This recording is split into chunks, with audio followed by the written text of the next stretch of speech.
Guests have sent a letter to VC firm Sequoia asking for a list of their tech investments in China. The letter is part of a broader effort to curb U.S. investments in the country. Let's bring in Congressman Mike Gallagher of Wisconsin. He chairs the Select Committee on the Chinese Communist Party, and Congressman Raja Krishnamoorthi of Illinois, who serves as the committee's ranking member. Thank you both for joining us. Let me start with the chairman here. What has been the response from Sequoia at this point? Well, we have yet to get a formal response, but we're hoping that they will participate in good faith and that we can have an open and honest conversation. What we're trying to do is gather information that will inform the legislative process.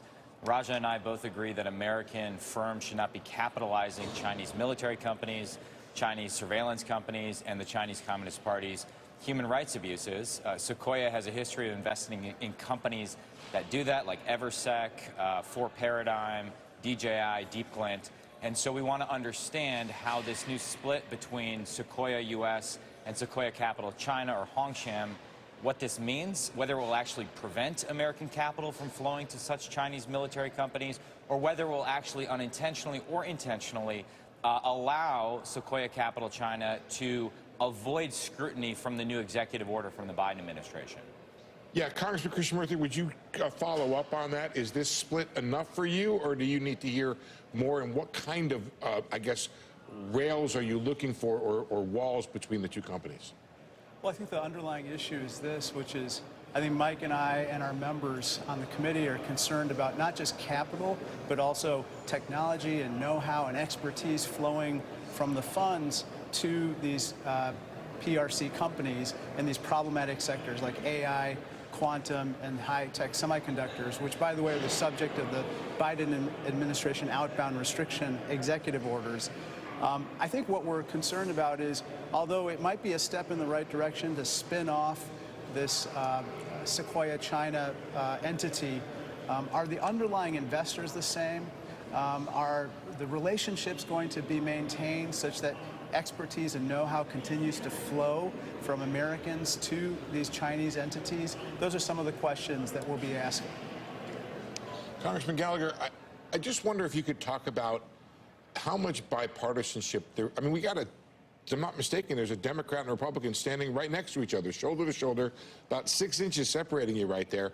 How much bipartisanship is there on this China issue regarding U.S. investment overseas? Well, we are uncomfortably close here, but I'll try to get through the interview.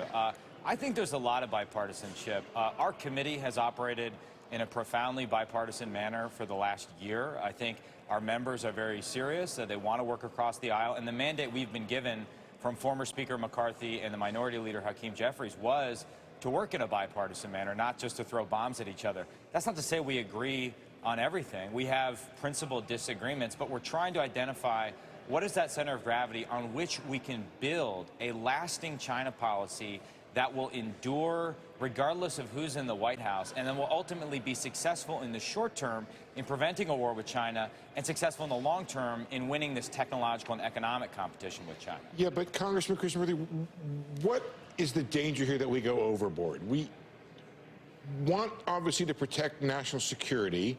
At the same time, America is about being open for business, and if we restrict our companies overseas too much, we lose the competition. I think that's exactly right. Some people talk about decoupling from China. I don't think that's going to happen. I think that we're going to be diversifying our supply chains. We're going to be de-risking, whatever the word of the moment is, that signals that we don't want to have sole dependency on China. And we learned this the hard way during the pandemic. As you know, whether it was active pharmaceutical ingredients or personal protective equipment, or, as we've now come to realize, critical minerals that are essential for EV supply chains. We can't be dependent solely on the PRC, because we know that the Chinese Communist Party uses these dependencies as leverage, as sources of coercion, and we can't have that. Can we take this bipartisanship a step further and get a speaker between you two guys? Congressman Gallagher, do you want to comment on what's going to happen today and with the speaker?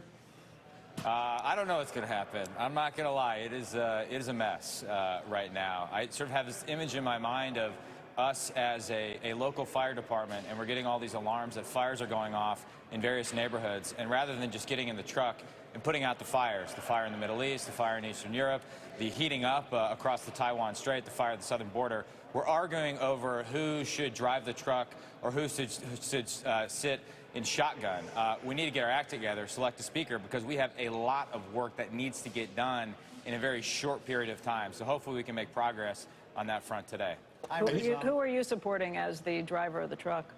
Well, I voted for Jim Jordan in the last 2 rounds. I believe we need to abide by the rule in the caucus. When you have a narrow majority, you have to support whoever the majority of the caucus votes for. Otherwise, it's total chaos. So did you if Jim support doesn't demonstrate, Steve Scalise as well? Exactly. I supported Scalise when he got the majority of the caucus. I supported Kevin McCarthy. But I think since the 8 deposed Kevin McCarthy, it's kind of unleashed Pandora's box where nobody wants to abide by that rule. And you just can't have a workable majority when we got a 4-seat difference between control of the House if you don't abide by that rule. Yeah, but your name was floated, Congressman Gallagher. You say you're not running. Why not? I have the job I want, which is chairing this committee, working with my good friend Raja Krishnamoorthi, and we have plenty of good candidates. I think the important thing is that whoever the speaker is going to be, they got to treat it like a 14-month deployment. Right. You got to step up, do it, and then almost Raja, go away are Democrats, after that. we got to go. Raja, are Democrats ready to step up and back somebody from the other side? Potentially. I think that at this point, we're waiting to see whether, we can have kind of a bipartisan coalition, a unity coalition that sidelines the extremists and makes sure that the people's interests are first. Yesterday, I spoke to the Peace for Hong Kong Foundation in the morning, and I said, we love democracy so much that I'm voting for Speaker for a 17th time today. And, but in all seriousness, I hope that we can take care of business, because as the China Global Times, the CCP propaganda organ, said, this speakership mess unfortunately is being used against us as a sign of weakness in our democracy. So we've got to take care of business. We have to go. Thank you both. Thank you for your bipartisanship. Thank you. Thank you.